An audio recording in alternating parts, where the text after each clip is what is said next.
Alright. Welcome back, ladies and gentlemen, to another patch rundown. Your favorite host with the most. I think this is the first time I ever addressed myself as the host. Anyways, so 9.3 is a pretty big patch from what I understand. Recently, Riot's done a pretty good job of communicating what that you should expect on each patch. So I know from 9.3, even though I don't look at the PB notes, that 9.3 is a lot on AD carry itemization changes. And so AD carries generally have been weak for... I don't know. No, okay, I shouldn't say they've been that weak. I wouldn't say AD carries generally tend to impact the game later. Unless you're playing stuff like Draven, Lucian, or potentially Ezreal. AD carry itemization, ADs in general are champions that scale with gold. Based in it, therefore they scale with levels because a lot of their scaling multiplies with each other. A lot of it is through crit. Most of the ADs are crit ADs, and this means that the longer the game takes, the better ADs can be. Because as you ramp up into 3 or 4 items, ADs slowly become the best champions in the game. However, ever since probably a year ago, maybe, what ended up happening was ever since Scuttle, which I guess is half a year. It's not even that long. It's like 7-8 months ago.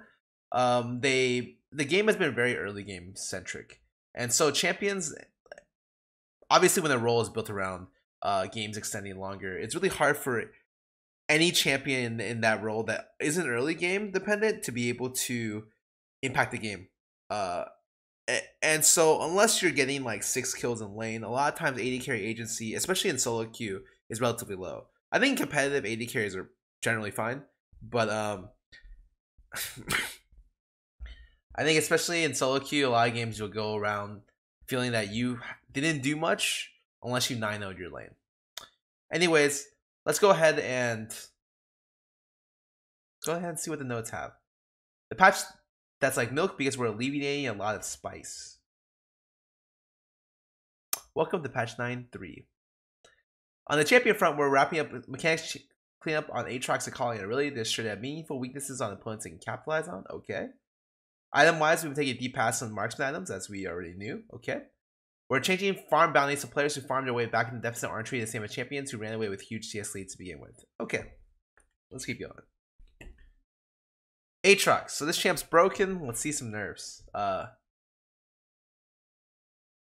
Health regen increase. Aatrox no longer heals off damage to non-champions. Ooh. If you look at my patch note rundown, we're talking way back when Aatrox first gets released. The first buff it was like the release patch or the patch after where they buffed Aatrox. I said specifically, Aatrox's problem is the fact that he has sustain. That is his biggest problem. Make it so like it just works on champions or something like that. And it took them a year or something crazy, a long ass time for them to be like, you know what? His problem is the sustain. But anyways, let's keep going. I don't want to toot my own horn. I've been wrong on stuff before as well. E no longer stores charges, but cooldown faster than previously charged. Okay. Exposing more weaknesses for Dark and Blade. We're training his ability to sustain off minions for higher base regen so he can't fall as effectively and passive farming to recover enemy regression. Removing Umbral Dash's second charge makes Aatrox skill check for landing all 3 Qs steeper. Means if enemies can bait his dash, he will have a second one to use for escape. Okay. So I actually really like the idea of increasing his regen and decreasing his sustain off creeps. I think the sustain off creeps, sometimes you just can't. His shove is so powerful that you can't.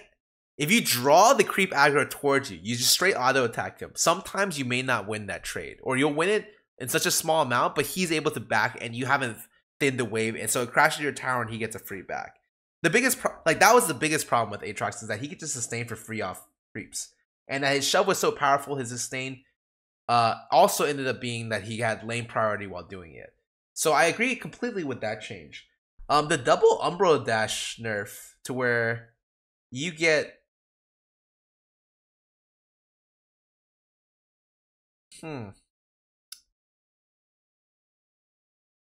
at least it's affected by CDR. That's actually really nice. 40% CDR. You get a lot of CDR on this champ, right? You get Cleaver Yomos almost every game. You're probably running into about 3 seconds on Umbral Dash. I don't necessarily think you need to take off the dash as long as you hit his sustain, because that was the biggest problem. I think right now Riot's at the point where they just want to slam champions into the ground. The Galio thing was a really big. The Galio nerf was a really big nerf, and should you kind of see like the big OP champions from patches ago as champions that have been strong for too long, and Riot's taking a hammer to their kneecaps pretty much. So I think this is their hammer to Aatrox right now. And even with that being said, I think the CDR is actually okay. They gave him an okay CDR back, especially with his item build. Going to late game, having a 3-second E is actually pretty nice. I 100% agree, at least a little bit, with some of the nerfs to Aatrox, especially his sustain nerfs. We'll have to see how bad the E nerf is. Off the top of my head, it looks okay. It looks a lot worse in super all-ins, but over a sustained period of time where you're using E on cooldown, it's actually really nice. Because you can get it to 3 seconds. Whereas before you could get it to 10 or 6. Actually, not having 2 E's in your all-in actually sucks, to be honest. Yeah, so this is definitely just a straight nerf to Aatrox across the board. And it also really hurts his all-in timings, as well as, I guess, his escape ability. I think that this champ finally has a good weakness. I don't know if they hit him in the kneecaps to where he can't get off the ground anymore, but this is definitely something where Riot's just like, we've had enough of your bullshit, get out of the game. And so, you know what, I'm okay with that. I'm actually really sick and tired of seeing the same champions over and over again. I don't think the meta's changed since Worlds, and I think that before Worlds, and I think that that's really bad of Riot. One of the reasons why I think that they're like hitting a lot of these champions really hard, you know, Galio nerf just like straight into the gutter pretty much. They had to hotfix some Aatrox nerfs that seem pretty bad, is because I think they did such a poor job in the preseason that they don't have the luxury of time. My last patch note rundown, I said that they would probably take them a month or two to stabilize the game again. And I think that's still true, assuming you go by small changes. At the moment, right now, I think they're more along the lines of, look, we messed up preseason and we need to fix this stuff ASAP. So they're taking sledgehammers at stuff and they're gonna try to band-aid back the stuff that was over nerfed. And I think that, you know what, that's a pretty ham-fisted way of balance right now, but it's what they have to do because the preseason didn't do anything. So they're like huge changes like this are because they did a bad job before, and they kind of have to do this, or else it'll take them months to sort out everything. So yeah, I'm glad we're all playing preseason on the live servers, but at least hopefully stuff like this will allow them to be able to balance the game probably within the next 2 patches. We'll see a lot of the old champions that are super broken, like Aatrox, Lissandra, Urgot. Hopefully to be Akali to be out of the woodworks, you know. Anyways, let's keep going. Akali. There's another champion that's ultra good. Somewhat low win rate, so the skill required of player is pretty high, but generally speaking, really impressive. So what are we doing now? Health regen increased, Q no longer heals, turrets reveal Akali through Shroud, that we cooldown increased late game. Holy shit, they took a sledgehammer to her. Okay, so it seems like a lot of it is they're taking off sustain off the kits to increase health regen. Okay, so look, I like the fact that you can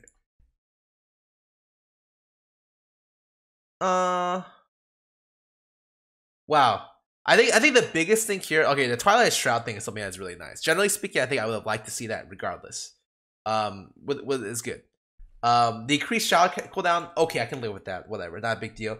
The removal of her heal entirely, even though you kind of buff half the health regen, is insane. I would have been, I think having the idea of saving your energy to pull into a situation where you can go for a heal is nice in theory. But the heal that Akali got, especially on being able to double Q the backline instantly to clear it at like level 5 or 7, And the heal felt like too much, especially with Gunblade. I would have been okay nerfing the heal ratio or the heal base, but they just removed it. That's pretty crazy. This champion is going to be a lot easier to punish. I think it's okay at this moment. Notice it didn't remove any of her damage. Her damage is still going to be sick if you get her off the ground. She's still probably going to be a strong champion if you can get her out of lane. But definitely pre-Gunblade, she took a big hit in her lane sustain. And you should be able to bully her out a lot easier now. Like lane sustain wise, she's gonna have a lot more counter picks than before. All right, let's keep going. They justify the heal in the long paragraph. Okay, has so many strengths that she doesn't need to be reliable turret diver, giving Akali better success in short duration. The cooldown nerf simple, reducing Akali's late game access to shroud defenses. Well, with that other way 5-point nerf, Akali's become blind pickable, higher echelons of playing. Q heal is a huge part of that. PvE sustain lets Akali survive matches where she should be getting shoved out of lane, not outright dying to aggression. We're giving her more health regen to soften the blow, but where it's a power down nerf. So, I mean, we all knew that, right? That she was too good at sustaining in lane. I mean, I think I'm okay with this. I don't think they should have nerfed it this hard, but like I said at the very beginning with Aatrox, I'm assuming that Riot's being ham-fisted in their changes because I'm assuming they need to make up for lost time. So we're gonna see, in my opinion, a lot of these. I'm okay with Akali getting nerfed just because I personally just want to see a lot of changes in the current meta, at least what's strong, what's playable. Anyways, let's keep going. Also, last thing, I do think Akali should be a counter pick champion. Like, I don't think she should be blind pickable. The idea that you can blind pick assassins should be something that's very rare. It's like a LeBlanc can be blind pickable because she's a ranged assassin, right? But like champions like Cat or Fizz or Casson even have really strong counter picks, and they should have counter picks. You know, what you get from picking them is they're very, very good against certain types of champions or certain types of comps. I think Akali was just too good all around. So her having weaknesses is something, especially as an archetype, assassin archetype, she should definitely have.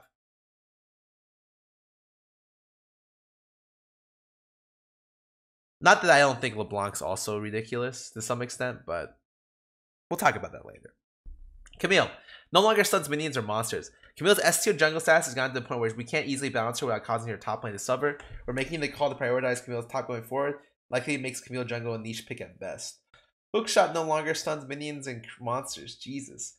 A lot of this means that her scuttle clearing is a lot slower. She's no longer stunned that. She'll take more damage in the jungle, which is something that she already can't clear, like the red side jungle. She takes so much damage clearing raptors that like she just dies instantly.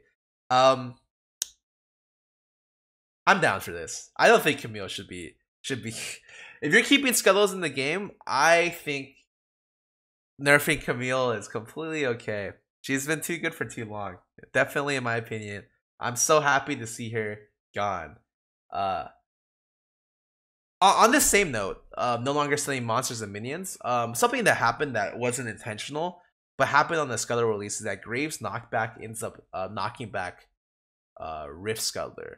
If Graves ever becomes a champion that is too powerful, that's something that Riot can look at to remove power from certain champions without actually hitting their numbers. Like, even if this only meant that she couldn't stun the Scuttle, that might actually be a pretty decent nerf, especially in the current state of the game. But yeah, Graves randomly got his knockback to remove Scuttle armor for no reason. And then they just kept it in the game for a really long period of time. I always thought that was strange. Sorry, I'm tangenting really hard right now. Anyways, let's go to Cassiopeia. This champ is broken. Let's throw it out there. Champ is good against every champion because she's a champion. Okay, Cassio thematically is a champion that you hit Q on them, you get attack speed, and you just ram them, move speed, and you just ram them with ease. You're gunning them down. You know, you buy rallies, they're slow, you're fast. The thing about Cassio, she doesn't control long range as well, but she's like a really strong skirmish, like medium range skirmish champion. So she's like a champion that is like an AD version of a mid laner, where she has strong consistent damage, but her overall range isn't great, you know. But recently, due to the Luden's Q build where you just max Q, she became a poke champion. So she just controls long range rather than controlling anywhere else, which I think it makes it so that her weaknesses aren't really weaknesses. Like she doesn't have to commit at all with E anymore. And therefore she has good matchups into almost everything. But she has consistent DPS and also has the ability to zone and pressure at long range. They need to hit her for sure because she is just way too good at a lot of different things. Additionally, in competitive play, she can be flexed into 3 roles. So, this crazy ass champion. Let's see some nerfs. 40 damage off her base damage. Holy shit. W mana goes up. Usually people max W second because damage per second goes down by 20. Max damage goes down by 100. Holy. Wow, those are pretty big nerfs. She's still gonna be good, but I truly believe she is still gonna be a good champion. But at least like these are sizable nerfs to where she's not gonna be as good as she was before. I'm completely down with these. I think that her ratio buff means whatever. It's like what 2 or 3 or 4 items. She gets her damage back to probably around 2 or 3. But I think that she definitely needed these nerfs for sure. She's a champion that's just way too good. All right, let's keep going. Thank God they nerfed this champ. Aurelia. So the thing about Aurelia is that she loses a lot to top lane champions. She loses to almost every other bruiser in the game. But she's really only playable mid lane and against maybe certain tanks top lane, kind of maybe. But she's not that powerful top lane anymore unless she gets going somehow. Like she's just better than the other player. And any more nerfs you put on this champion, it's like gonna make her impossible to go top lane. So it's pretty hard for me to see what they're gonna nerf out of her. They increased her health gain by and armor. Okay, that's interesting. That helps her lane better. They made it so she gains no more on hit damage. The stat cap is 5 now.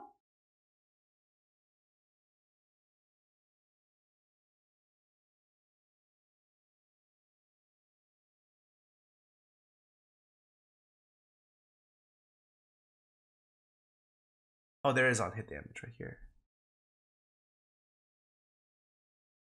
Attack speed.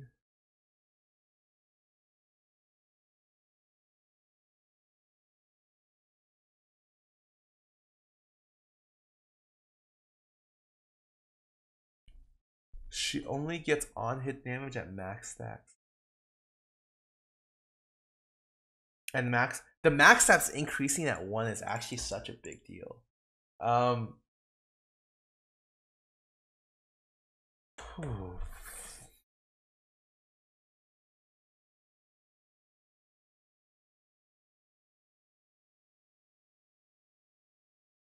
me go look. Let me go look at the companion patch to 9.2, which removes extra mechanics from Aurelia's kit, reduces her late game wave clear. Our goal was to give her more pronounced weaknesses, make her less broadly powerful, which we are carrying forward to 9.3. Between the 2 patches, it makes you feel that they have better ways to deal with Aurelia from patch. Sure. We swapped Onion Furnace's bonuses, not attack speed per stack, on him with fully stacked to reduce the burstiness of our initial combo and give enemies a wider window before our damage is fully online. We're also changing Defiant Dance to stronger anti-physical defense with no pressure against magic damage to open weakness to mages, AP assassins, while strengthening her ability to counter AD threats. Okay. So yeah, this is a pretty big deal. The attack speed, yeah, the attack speed, it being attack speed over on hit is such a big deal. Max stats is such a big deal. It just means she takes a little bit longer to ramp up, and her initial burst off her stun isn't as high.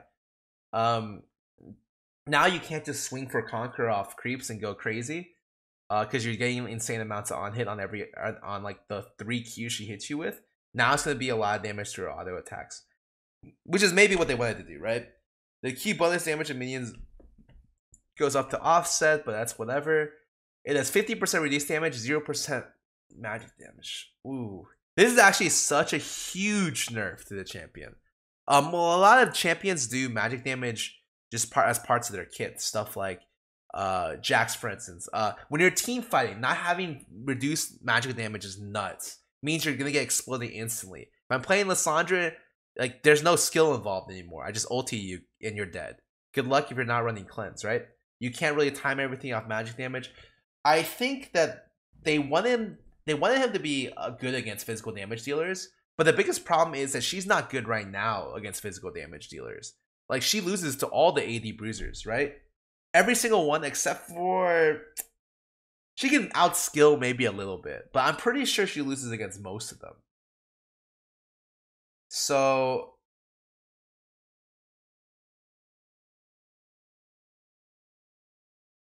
Well, she's going to be really hard to... Oh, I guess the final thing to say is that she's not like a purely great split pusher. She has a lot of tools that make her split push well, but it's not like a Fiora or a Jax, which are like essentially built to just crush people 1v1. So she can't team fight as easily, so she has to split push, but she's not as good of a split pusher as she was before, or as she was, or she's not good of a split pusher as other champions are. She definitely just took a large hit here, in my opinion. Maybe I am underestimating her extra 10% damage reduction to physical. Maybe that'll help her out here and there, but yeah, she looks kind of weak. I mean, maybe she deserved this level of hit, but I think especially starting from last patch, she wasn't as pronouncedly strong as she used to be. I also think Aurelia is similar to stuff like Jax, is really annoying because a lot of her power comes from Conquer. Yasuo, Jax, all the same way. If they ever remove that rune, she's gonna be really weak. And anyways, let's just keep going. Marksman itemization. There's no more nerfs.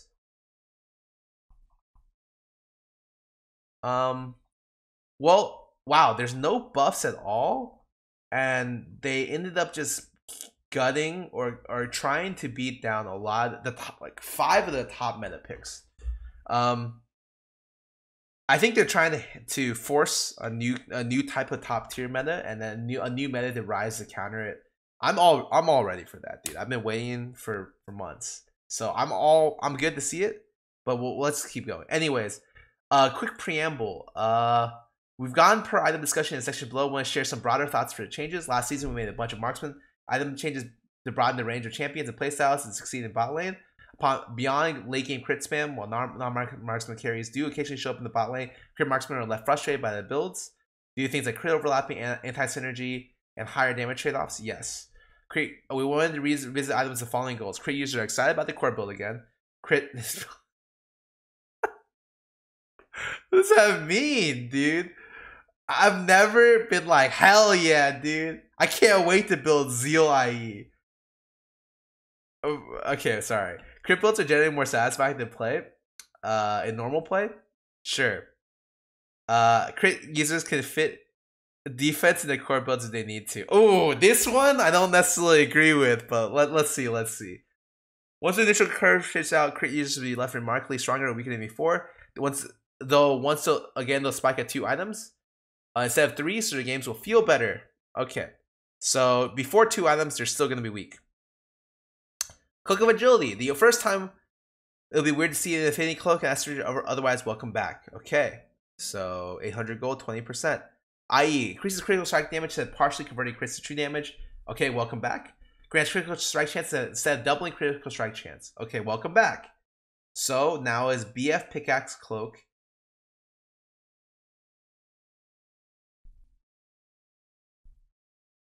Okay. Old IE, welcome back. An item that can be bought second now or first on certain champions. This is kind of interesting because before you couldn't buy this item without crit. If you didn't have a 0 item, buying this item literally did nothing because you double the 0% crit chance. But now there's certain champions in the game that tend to be really good on BF openers. Whether it's first item or second item, like Storm Razor into BF into IE, it will be a lot more, I guess, appealing now. So something to keep in mind. Essence Reaver now grants critical strike, no longer grants mana or Essence Flare. While the Essence Flare version of Essence Reaver unlocked a few marksman playstyles, it disenfranchised a bunch of others. Oh yeah, it just became Ribbon Renekton items, pretty much. This item is super hard to abuse on live by bruisers, and it's ultra broken on them. So it lets them actually be able to always win 1v1s, regardless. And generally speaking, buying this item on champions that don't have mana and it being a core fundamental part of their item build seems really wrong. But now grants 25% crit. 20 it gives you 15 less AD, costs 200 more, but refunds 1.5% missing mana.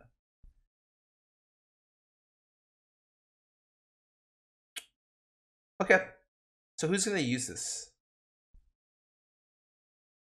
This will actually be really interesting, mainly because of the crit chance, right? You'll see a lot of situations where people will probably look to use this and throw this into builds with IE. And that'll be really interesting because making it have crit makes it a lot more flexible for a lot of the ADCs, for sure.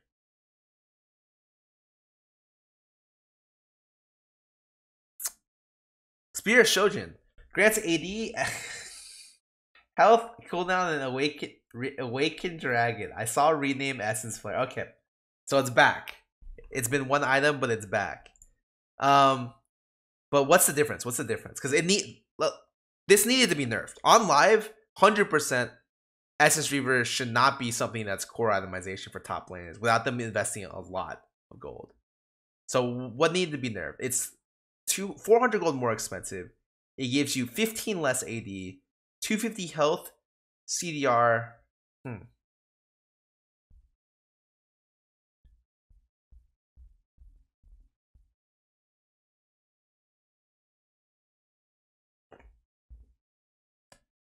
So you lose the missing mana refund, which wasn't usable on bruisers in the first place.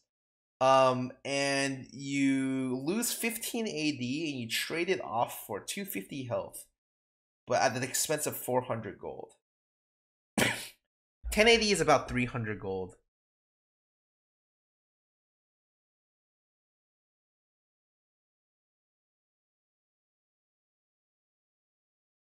It's definitely a nerf. Thank God. I actually think that's really good. I don't think it because it's more expensive, for sure. It's more expensive and grants less AD. So it's definitely a nerf, which I think needed to happen in the game. It's probably still going to be bought, because I think for some champions like Renekton or Riven, this item is just way too good. And the one good thing, the one upside is flat health is actually a great stat for people to have. Especially with a lot of people going that super ultra bruiser builds with Titanic and Sterix and stuff like that. It's really, really nice to have health on stuff. So it did get nerfed by a little bit. It's still going to be good, which I guess is the best we can get. And to be honest, it's fine right now, for now.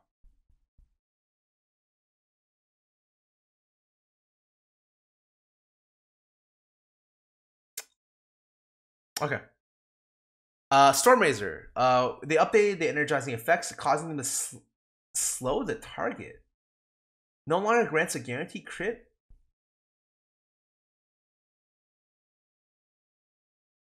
Created as support marksman playstyles that focus on kiting around a target, fighting and attacking at full uptime, but it became the best item in crit builds because it's broken. Yes. Relative to the other items, is the only item that could impact well on the first item purchase. Cool. So it got increased by 300 gold. The AD goes lower by 5. The attack speed gets lower. Deals 65 bonus magic damage. Slows the target for 40%. Your energized effects are 30% more effective. Slow the targets for 1%.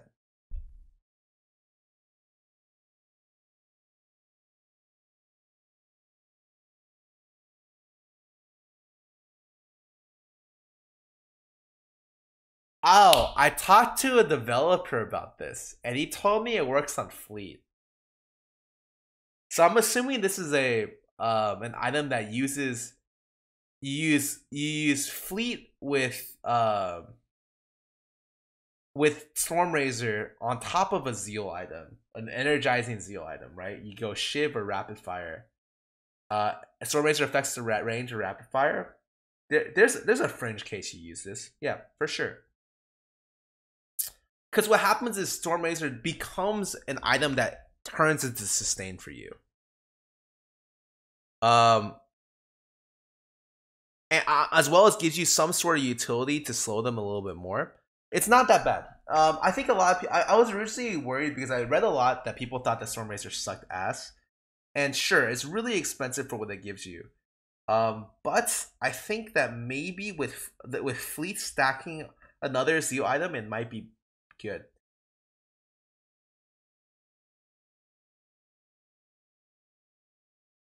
I'm not sure though. But my initial impressions of this is that it might work. Definitely something that you probably want as probably not a first item. Probably like a third item or something. Anyways, let's just keep going. I'm not positive on this. I don't play much AD, and this is outside the realm of my brain can comprehend. Let's just move on. I think it's definitely nerfed, but it might see fringe play. PD, updated PD. Now grants a shield at low health, but no longer decreases damage from the last champion you hit. Spectral wall sound triggers on attack rather than proximity to the enemy champion. Okay. We're making Phantom Dancer a defensive option that fits more smoothly into crit builds. Okay. 100 gold cheaper. Okay. Attack speed down 15%. Okay. Crit strike down 5%. Okay. If you would take the damage or reduce your health below 30%, gain a shield that absorbs up to 240 or 600 for 2 seconds. 90-second cooldown. No longer reduces damage. That's a pretty big one, especially for 1v1 split pushing. Grants pass through and 7% move speed while for 2 seconds after basic attacking a champion. It is a item. 240 shield is quite a bit. This is definitely better for you defensively. It feels like you lose a lot of attack speed for like you do, right? You lost a third of your attack speed for this.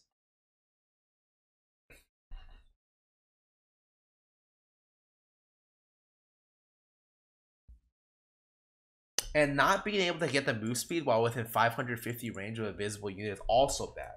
Because a lot of times PD was being able to bot on stuff like Vayne, on Yasuo to be able to run people down. Linking the shield is pretty enormous though. I think that's fine, right? Because the idea of PD now is that it's a defensive item. So it shouldn't be losing offensive stats for a defensive game makes sense. I know that's the biggest person who should be looking at this is probably Yasuo. And I'm trying to figure out if Yasuo is actually good or bad with this item. You lose a lot of your damage, or like some of your damage, but it ends up giving you quite a big survivability boost. Probably it's a good thing. I don't necessarily think Yasuo needs more damage, especially it's a good thing for mid lane. I don't necessarily know if he needs more damage. It's more a situation where, especially against mages, right? You're not guaranteed to get the lament anyways, because you have to auto attack them or Q them to be able to get it. And a lot of times they can poke you down really, really easily. Or a jungle gank happens and lament doesn't matter because it's not on the person who does half the damage to you, right? So defensively, on average, like a Yasuo will probably die a lot less with this mid lane. So that's cool. Will an AD carry actually buy this over other stuff, over rapid fire? Maybe. The extra shielding might be pretty worthwhile, especially if you're looking for attack speed, but you don't want to go thirster. If that makes sense? I could see this being potentially built in situations where you're against AD assassins, or just assassins in general. We'll see. Anyways, let's keep going. The shard got reduced by 600. Zeal got reduced. Oh, Zeal got reduced by 100. Wow, that's so nice. Rapid fire got reduced by 200. Hurricane got reduced by 200. All the crit got normalized, so you can't get 120% crit or 110% crit, thank God. Shiv needs extra buffs. Really? You think... I mean... Shiv does a lot of... Yeah, maybe Yasuo just goes Shiv now, honestly. Last Whisper. Cost increased. Attack damage and armor pen increase. Ooh. Increased by 150. Increased 20% total AD. That's so nice.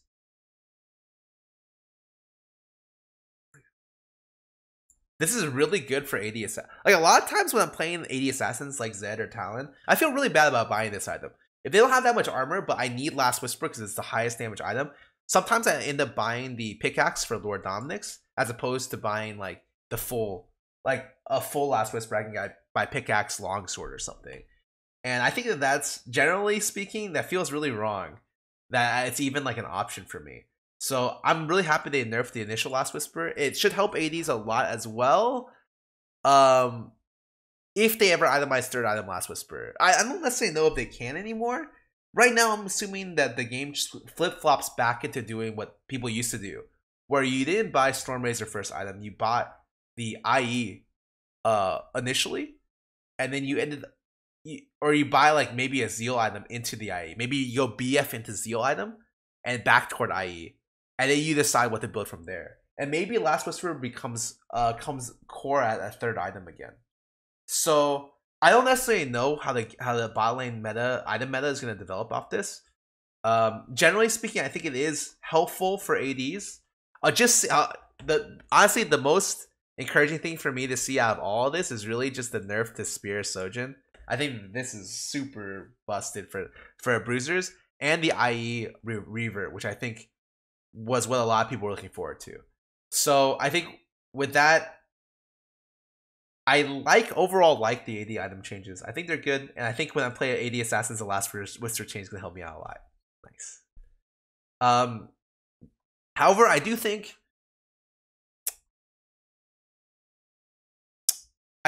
crit ADs are still gonna take a while to get off. Like, I don't necessarily know if this changes the crit AD like the AD meta, you know? I strongly think that Lucian's still gonna be great, Ezreal's still gonna be great. And I actually think that there's a big upset. I talked about this before. Big people were enraged. They were just like, oh my god, you're nerfing Ezreal and Lucian before you even had the chance to see these item reworks happen. I can't believe you do that. For me, I was just like, these champs are 100% broken. There's no way. There's no, like, you can't even see how strong crit ADs are if they're getting their shit kicked in by Lucian at minute 5, right? And for Ezreal, it's like, there's no way you watch competitive play or watch good Ezreal players and think to yourself, wow, this champion is weak, you know? Actually, these two champions are seen every single game. And they even said it themselves, right? At the very beginning of the item rework, that they'll once again spike at 2 items, so 2 items plus, right? You know what the game is early game dependent, and what's gonna happen is your crit ADs are probably still gonna be worse than these two. So I think the fact that people were enraged and got Riot to be able to flip-flop back into not nerfing those champions is hilarious, because I highly suspect the patch is going to come out and those 2 champions are still going to be broken. And to even see how good crit ADs are, they're going to have to nerf them anyways. That was something that I was just like, just go through with the nerf and you can tone it back, as opposed to we can go slowly, you know?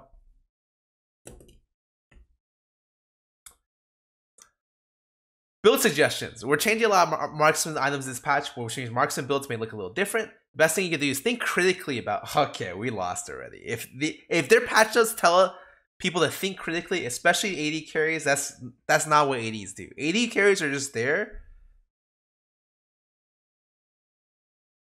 to complain about the jungler, to be honest. Thinking is not in their skill set. That's the support. Common builds will see this patch: Infinity Edge, Zerker Boots, Zeal, Essence Reaver, Zerker Boots, Blade the Ruin King, Zerker Greaves, Blade, Zerker, Rage Blade, Storm Mage is no longer, you'll see a third or fourth pickup. I agree. Okay, I can see. This all seems pretty reasonable. Simple buffs and nerfs. New section of patches for Arena 6. Wait, they have a... Oh, they changed their patch notes. Usually they nerf all the champions in one section, and then they do items and like map stuff, you know, UI stuff. So now they did big changes to champions and then simple nerfs. Okay, Lissandra, yeah, she's too good. The problem with her, oh god, Lissandra's such a weird champion to talk about. She's a champion that should be abused by longer range poke champions. There's a reason why Cassio does really well into her, because the new Q build is a poke oriented build. If you were playing like Ziggs or Ori or any of those champions, that's good for you, because you should be able to poke down Lissandra. At the moment, you're not able to do that because she can wave clear too easily, reset the lane, and does super well in skirmishes due to the nature of her kit, which guarantees lockdown CC, and roams really, really well. And I think that there's just something wrong with it. A lot of... I hypothesize that the reason why she's really strong is because of Aftershock. But because she's not glass cannon-y enough so that if she does, there's always the threat of her going in on you. And if she goes in on you, you can't guarantee a trade of damage before her Aftershock wears off. And just in general, Aftershock is probably too strong initially at early levels. So what did they end up doing with her? But they ended up nerfing the mana cost quite a bit, and they ended up wow, they nerfed the Glacial Path by E. End path now shows through terrain, fog of war, and brush. Oh wow! So you can't really hide your E anymore. This mana change won't do anything. This damage change is okay. This doesn't seem that much, to be honest. I expected more nerfs. I think right now, the fact that like, if you want to hit a champion where it hurts, right? You can, without doing damage, you can go for mana. Because right now, Lissandra goes Proto Belt into Ludens. And there are situations where I feel like she should be running in with that build, but she doesn't. Even after the passive change to be more damage, she doesn't run in with that build. If you wanted to nerf the cost of the mana up even more than this, I think that would be okay. I understand it's a simple nerf, to be honest. I get that. I think that she could have been afforded more nerfs. But I'm glad to see at least something. 40 damage off for E, and 8 mana is okay. I was hoping for more. Scion, this champ's broken. Okay. Weakening Sion's early game to make bad matchups more punishing for him. Got it. Minimum damage goes from down. Wow, full damage charge is now 30 less damage early.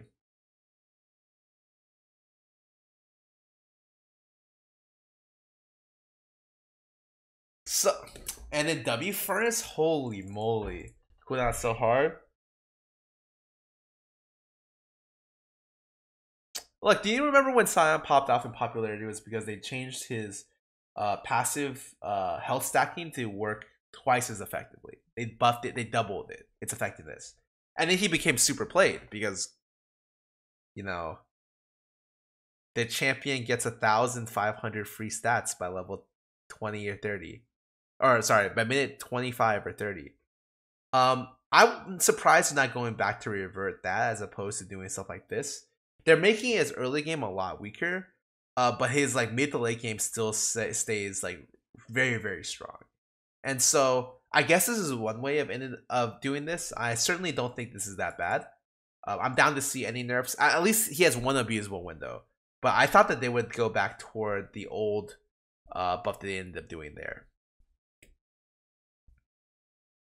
Zyra, plant damage decrease. We took a light touch with last patch mana regen. Yeah, it was really light. The patch screen's harder.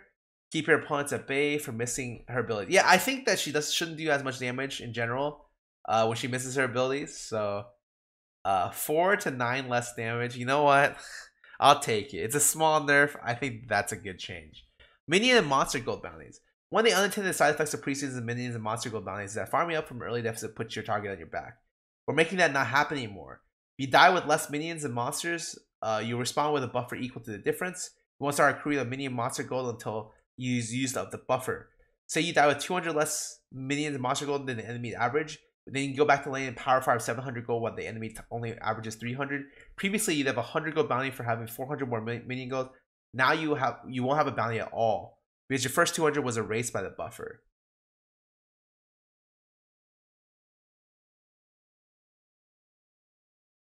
Okay, I think that's good. I think one of the things about bounties, I don't think the bounty system is bad. I think there's just edge abuse cases with the bounty system like this, which is good. You know, so it doesn't punish you for being able to outfarm the enemy laner after if you're better than them. I like it. You know, it's good. I think it's a small thing, but certainly helpful. Loading screen update, don't care. Bug fixes.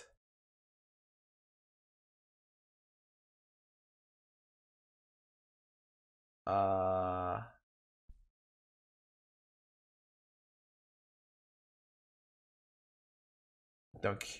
Ooh. Heartseeker Fiora skin. Heartseeker Vi looks nice, actually. What is the loading screen update? No, it's fine. It's just aesthetic stuff. Okay. Let's talk about lore. So 9.3 is the first patch that I've ever seen patch notes for lore. And so this is the real patch notes. I know everyone stayed around for the in-game patch notes, but to be honest, this is what I'm really interested in. So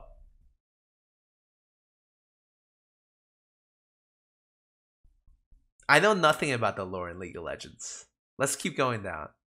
Annie, Tibbers, and Rutere. There's one thing you should remember about little Annie. She's never alone. Isn't that right, Tibbers? Wait, what are these? Oh, these lead to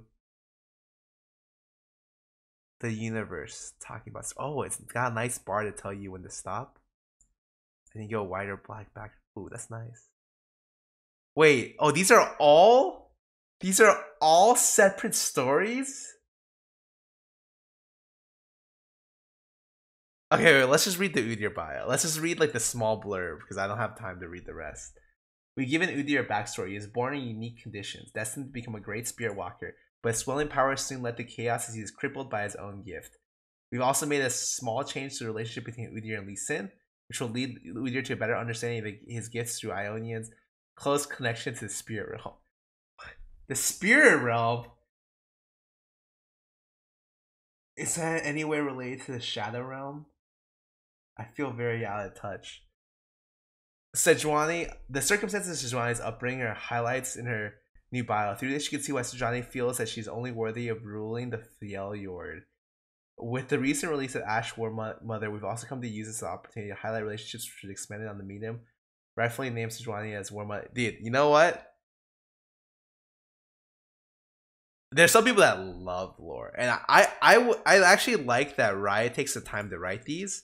Because if I'm ever interested in something, let's say I really want to know Cat, you know, I can go in and check it out. And actually, they even released stuff a while ago that, oh, let me go look to see if I can find it. They released like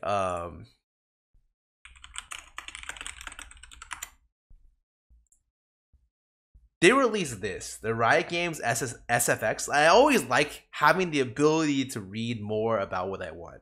I think that I'm not the person that really cares about lore, but I do like that they're taking it relatively seriously, you know. And one of the things that I thought was really cool, so they did a story behind like the sound effects on champions, and one of the things that I thought was cool was like they apparently have like audio palettes to try to conceptualize the sound better.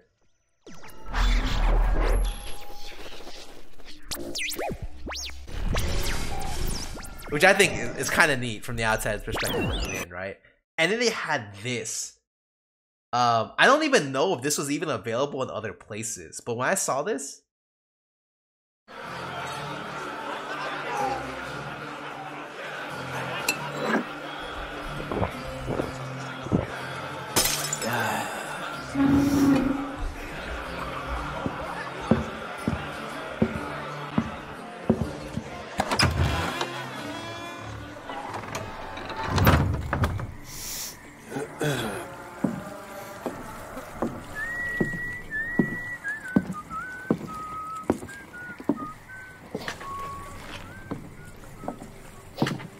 bit late for hacking, Mr. Cool Cape.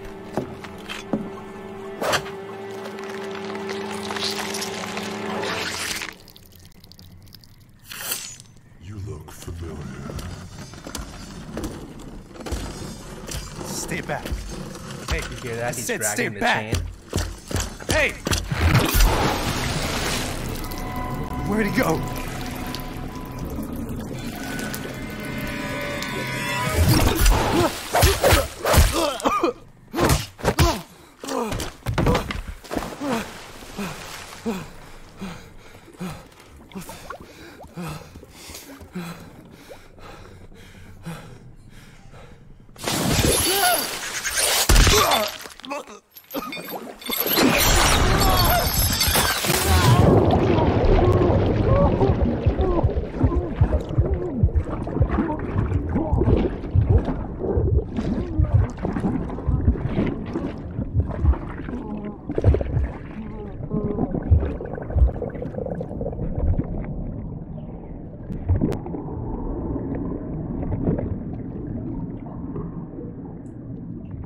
I think it's like being able to see that all right, hear that. Let me rephrase that. It's so nice. Like I didn't know I would want to see that, or I would like to hear that until I saw this here, and I was just like, was that available in his lore? When he was released, did he have this small audio story? I don't know, and I suspect that they just added it in right here, and like no one really. Like not many people ended up noticing, but when I noticed, I was like, wow, that's super cool. Yeah, that's the video teasing Pike. Ooh, we do audio stories for most champions. It's nice. It's cool. I like it. Imagine how many hours of stuff they have. I don't know. I think that it's cool that there is the opportunity to pursue lore and see the behind the scenes of Riot Games and the universe itself. Because all this does is set up for the most important thing, which is any future games, any future MMOs they decide to do. I'm just saying the universe. I read a little bit of stories and I was like, you know what? The stories are already better than what's happening in current World of Warcraft, and I can't understand anything at all. And if you need that level to hit a good MMO, we got it. We can already go forward with it. They said they don't have an MMO in development. That's what, you know, someone who does have an MMO in development would say. Just saying. All right. We're going back into video games, ladies and gentlemen.